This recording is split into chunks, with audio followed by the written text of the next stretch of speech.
వీళ్ళంతా దేశం నలుమూల నుండి కుర్రల్లా ఢిల్లీకి వచ్చేస్తుంటారు ఐపీఎస్ అయిపోవాలని. జీవితంలో ఐపీఎస్ ఆఫీసర్స్ అవ్వలేరు మీరు. సరిగ్గా చెప్పారు మీరు. గొర్రెల మందలాగా ట్రైనుల్లో బస్సుల్లో ఎక్కి పొలోమని వచ్చేస్తూ ఉంటారు. అసలు వీళ్ళు ఏమీ చేయలేరు. పేదోళ్ళు కదా వీళ్ళ బాబులు.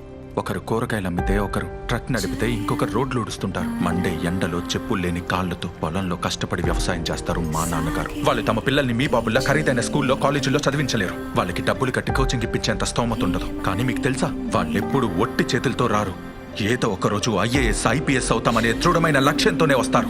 ఒకవేళ లైబ్రరీలో చీపురు పట్టి చిమ్మాల్సి వచ్చినా, టాయిలెట్స్ ని క్లీన్ చేయాల్సి వచ్చినా కూడా వీళ్ళు వెనకడుగు వెయ్యరు. వాళ్ళకున్న ఆ ప్యాషన్ ఖరీదైన స్కూల్లోనో కాలేజీలోనో పైసలు పెడితే రాదు. హిందుస్థాన్లోని కోట్ల మంది పెట్టుకున్న నమ్మకం నుండి వస్తుంది. ఆ నమ్మకమే వాళ్ళ సంపాదన. గెలుపోవటంలో వస్తూ పోతూ ఉంటాయి నావెల్ బాబు. కానీ ఏదో ఒకరోజు మాలో ఏ ఒక్కరికి విజయం దక్కినా అది హిందుస్థాన్లోని మీరన్న ఎన్నో గొర్రెల మందలు గెలిపోతుంది.